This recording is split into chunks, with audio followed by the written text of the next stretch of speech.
Tienen ahí en la diapositiva bicarbonato disminuido y un pH disminuido, acidosis metabólica.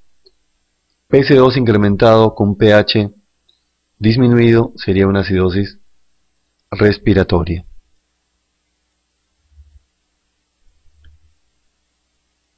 Si hay acidemia, ¿cuál es el disturbio primario? pH menor de 7.36. Dos posibilidades. Cuando esta acidemia es producto de la disminución del numerador bicarbonato, estamos frente a una acidosis metabólica. En cambio, si la acidemia se debe a un incremento del denominador PCO2, estamos frente a una acidosis respiratoria. En cuanto a la alcalemia, el incremento del pH puede deberse a dos posibilidades: un incremento del bicarbonato o una disminución del PC2. El incremento del bicarbonato representa ¿qué disturbio? Alcalosis metabólica.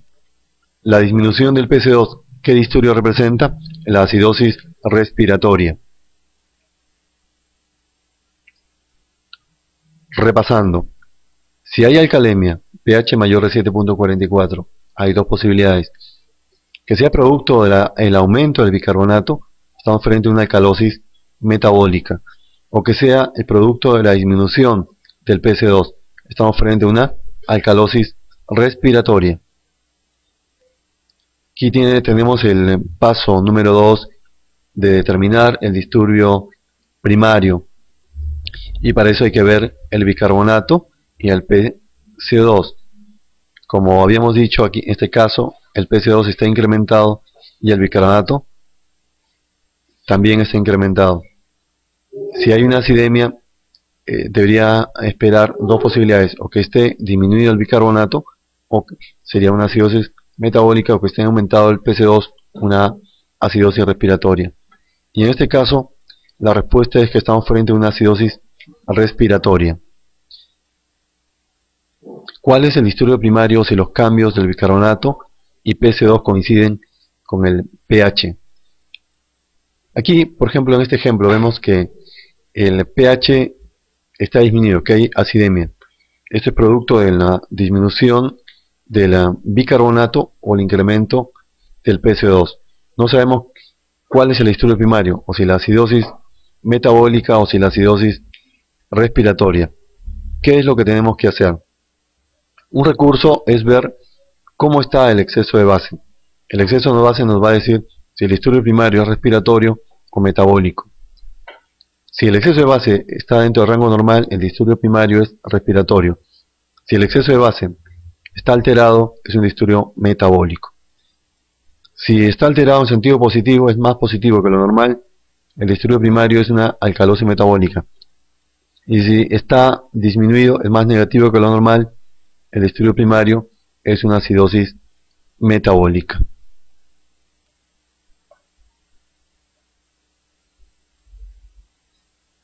Lo mismo cuando aumenta el pH y vemos que tanto el bicarbonato está aumentado y el PC2 está disminuido, que pudiera ser o una alcalosis metabólica o una alcalosis respiratoria. Vemos también el exceso de base.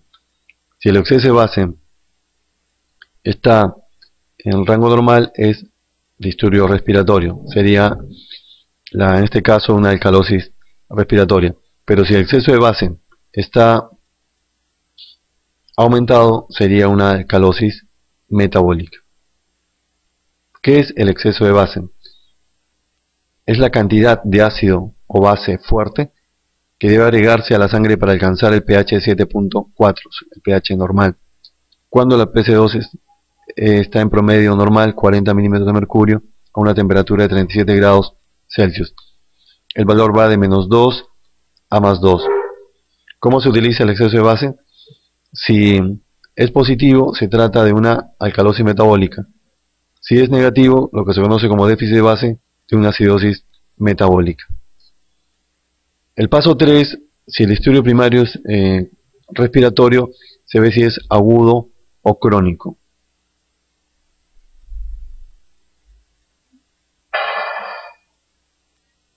Agudo menos 72 horas, crónico mayor de 72 horas.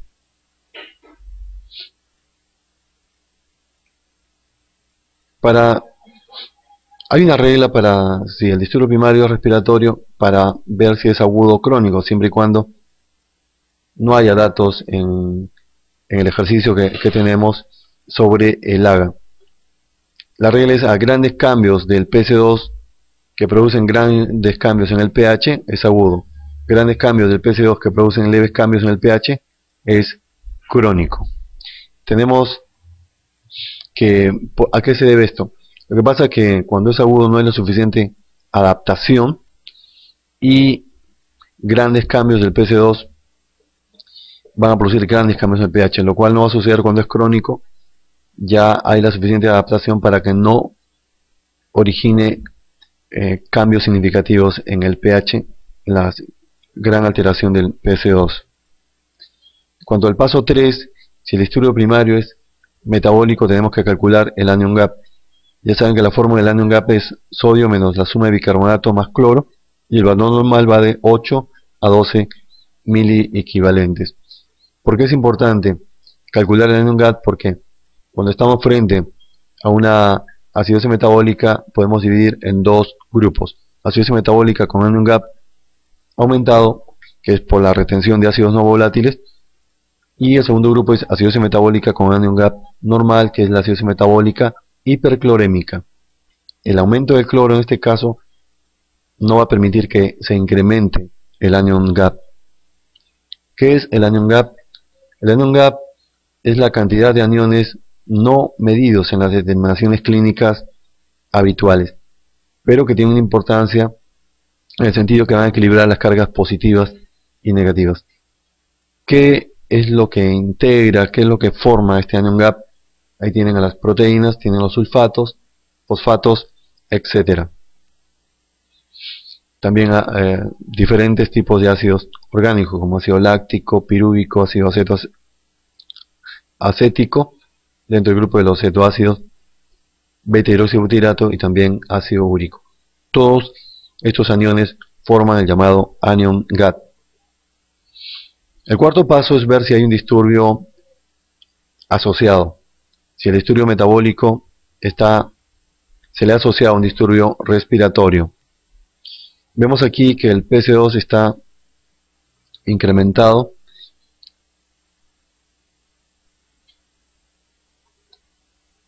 ¿Cómo es que vamos a reconocer si es simple o mixto? Si el disturbio primario es acidosis metabólica. Ustedes saben que, como hemos visto, la disminución del numerador bicarbonato lleva a una acidemia. Como respuesta a esto, para compensar, para tratar de normalizar este pH, ¿qué debe suceder? Que el PC2 disminuya, que el PC2 tenga el mismo sentido que la alteración del bicarbonato. Hay una regla: la variación del PC2 esperado tiene el mismo sentido que la del bicarbonato.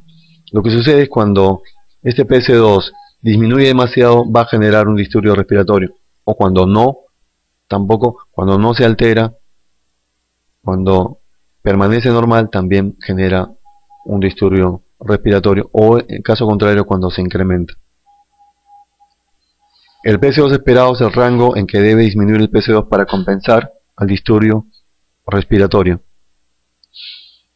Tenemos aquí el PC2 esperado cuando hay una acidosis metabólica. La fórmula es PC2 esperado es igual a bicarbonato por 1.5 más 8 más menos 2. Una vez que determinamos este rango, si el PC2 medido está por debajo del mismo, estamos frente a una alcalosis respiratoria.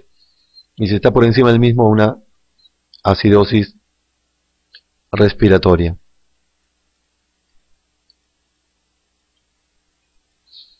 La acidosis metabólica puede deberse a una disminución del bicarbonato. ¿Cuándo va a suceder esto?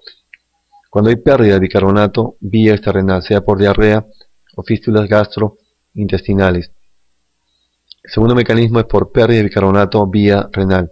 Ejemplo, una acidosis tubular renal proximal. Este es el gran mecanismo de acidosis metabólica: la pérdida, la disminución del bicarbonato por pérdida, sea esta renal o sea renal. También por el incremento de hidrogeniones, aumento de la producción de cetoácidos, ácido láctico o intoxicaciones, por ejemplo, por salicilato, o una disminución de la excreción, sea por IRA o IRC o acidosis tubular renal distal. Cuando hay un incremento de la producción de hidrogeniones, estamos hablando de una acidosis metabólica con anion GAT incrementado. La alcalosis metabólica, por su parte, puede ser producida por dos mecanismos, o por pérdida de hidrogeniones o por una ganancia de bicarbonato. La pérdida de hidrogeniones implica pérdida de volumen, en este caso gastrointestinal, vómitos, pérdida por zona nasogástrica con drenaje a gravedad, el uso de diuréticos, exceso de mineralocorticoides desde el punto de vista renal, y ganancia de bicarbonato, la transfusión masiva de sangre o administración de bicarbonato. También depresión de volumen, vómitos y drenaje por zona nasogástrica, diuréticos, y sin depresión de volumen por exceso de mineralocorticoides.